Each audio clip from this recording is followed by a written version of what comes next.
ज्येष्ठ पार्श्वगायिका आशा भोसले यांचे 12 एप्रिल 2026 रोजी मुंबई येथे वयाच्या 92व्या वर्षी निधन झाले. त्या काही दिवसांपासून प्रकृती अस्वास्थ्यामुळे मुंबईतील ब्रीच कँडी रुग्णालयात उपचार घेत होत्या.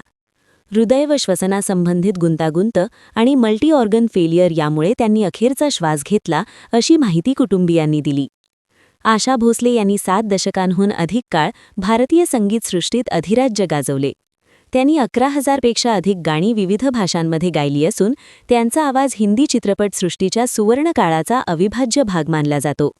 त्यांच्या निधनामुळे भारतीय संगीत विश्वाने एक महान आवाज गमावला आहे. भारतीय संगीत विश्वातील अजरामर आवाज, स्वरांची जादूगार आणि लाखो रसिकांच्या हृदयात घर करणारे नाव आशा भोसले. आशा भोसले यांचा जन्म 8 सप्टेंबर 1933 रोजी सांगली जिल्ह्यातील गोवर या छोट्याशा गावात झाला आणि 12 एप्रिल 2026 रोजी मुंबई येथे वयाच्या 92व्या वर्षी त्यांनी अखेरचा श्वास घेतला.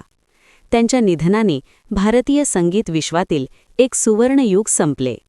आशाताईंनी आपल्या अफाट आणि बहुमुखी आवाजाने हिंदी, मराठी, गुजराती, बंगाली, पंजाबी, भोजपुरी, तमिळ, मल्याळम, इंग्रजी, रशियन अशा 20 पेक्षा अधिक भाषांमध्ये 12,000 ते 16,000 गाणी गाऊन विश्वविक्रम केला.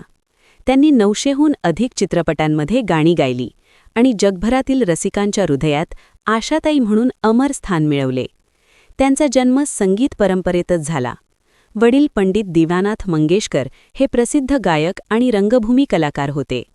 आई शेवंती उर्फ शुद्धमती मंगेशकर यांच्याकडूनही त्यांना संस्कार मिळाले. त्या लता मंगेशकर यांच्या धाकट्या बहिणी, तर उषा, मीना आणि हृदयनाथ मंगेशकर यांच्यासह संपूर्ण कुटुंब संगीताशी जोडलेले होते. वयाच्या केवळ 9व्या वर्षी वडिलांचे निधन झाले आणि कुटुंब आर्थिक संकटात सापडले. पुणे, कोल्हापूर ते मुंबई असा संघर्षाचा प्रवास सुरू झाला. याच काळात आशा आणि लता यांनी गायन आणि अभिनय करून कुटुंबाची जबाबदारी उचलली. 1943 मध्ये माझा बाळ या मराठी चित्रपटातून आशाताईंनी गायनाची सुरुवात केली. त्यानंतर 1948 मध्ये चुनरिया या हिंदी चित्रपटातून त्यांनी हिंदी चित्रपटसृष्टीत पदार्पण केले. वैयक्तिक आयुष्यातही त्यांना अनेक संघर्षांना सामोरे जावे लागले. 16व्या वर्षी गणपतराव भोसले यांच्याशी विवाह, कौटुंबिक तणाव, मानसिक वेदना, पण या सर्व अडचणींवर मात करत त्यांनी पुन्हा स्वतःला उभे केले. यानंतर त्यांच्या आवाजाने हिंदी चित्रपटसृष्टी गाजवली.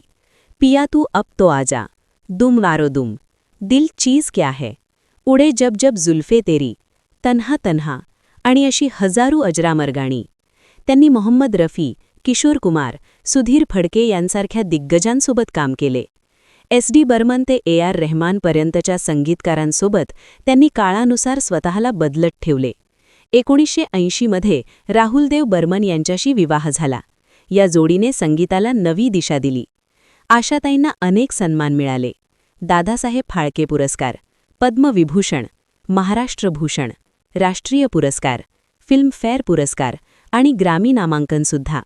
12 एप्रिल 2026 रोजी मुंबईतील प्रभुकुंज अपार्टमेंट पेडर रोड येथे त्यांचे निधन झाले. त्यांचे जाण्याने संगीत विश्वात शोककळा पसरली. आशा भोसले केवळ गायिका नव्हत्या, त्या संघर्षाची प्रेरणा होत्या, स्त्री शक्तीचे प्रतीक होत्या आणि भारतीय संगीताचा जिवंत इतिहास होत्या. त्यांचा आवाज आजही जिवंत आहे. त्यांची गाणी आजही धडधडतात आणि आशाताई नेहमीप्रमाणे स्वरांच्या आकाशात तारका बनून चमकत राहतील.